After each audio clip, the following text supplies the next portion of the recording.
Hello，大家好，欢迎收看小百科太太。很多人将鸡蛋买回家后，都会将鸡蛋随随便便直接放入冰箱内保存。其实，摆放鸡蛋方法错误，会导致鸡蛋很容易变质。如果摆放正确的话，鸡蛋可以在冰箱内保存几个月都不会坏掉。现在，小编将跟大家分享几个存放鸡蛋的小妙招，大家下次一定要多注意。现在就一起来看看吧。一、鸡蛋一定要大头朝上摆放。大多数人将鸡蛋买回家后，只是把鸡蛋随便摆放在冰箱内，有些大头朝上，有些则大头朝下，随随便便摆放整齐就可以了。其实，正确的方法应该是大头朝上，小头朝下，这样摆放。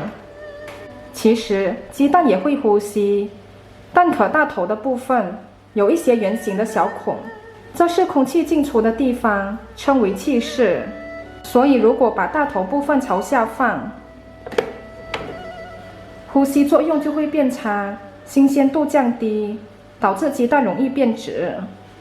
还有鸡蛋大头向上放的话，不容易出现贴皮蛋，因为刚刚有提到鸡蛋的大头有一个气室，因此即使蛋白变稀，蛋黄上浮，也不会使蛋黄贴在蛋壳上，能让鸡蛋较持久地保持新鲜。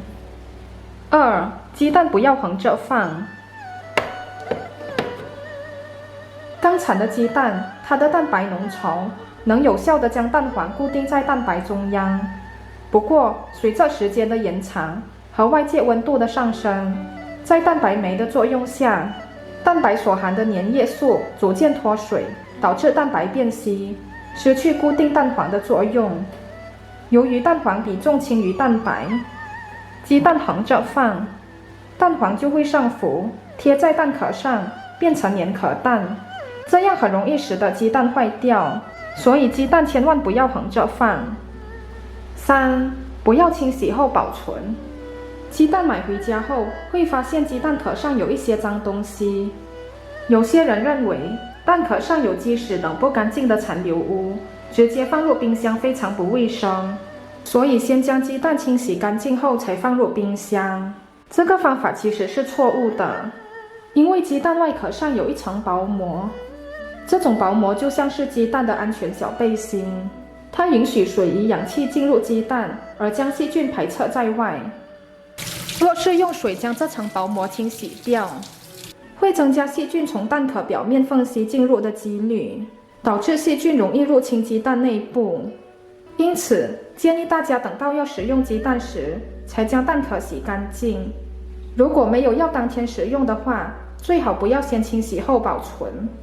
四、从冰箱中取出的鸡蛋，不宜再次久置冷藏。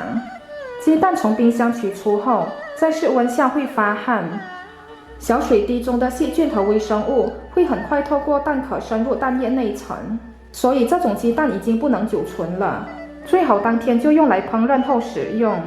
因此，建议大家在做饭前先算好需要用到的鸡蛋数量，不要拿出超过需要使用到的数量。如果大家觉得我的视频对大家有帮助的话，记得按赞还有订阅我哦，也记得按下小铃铛，才能在第一时间收到我的最新视频。谢谢大家的支持，拜拜。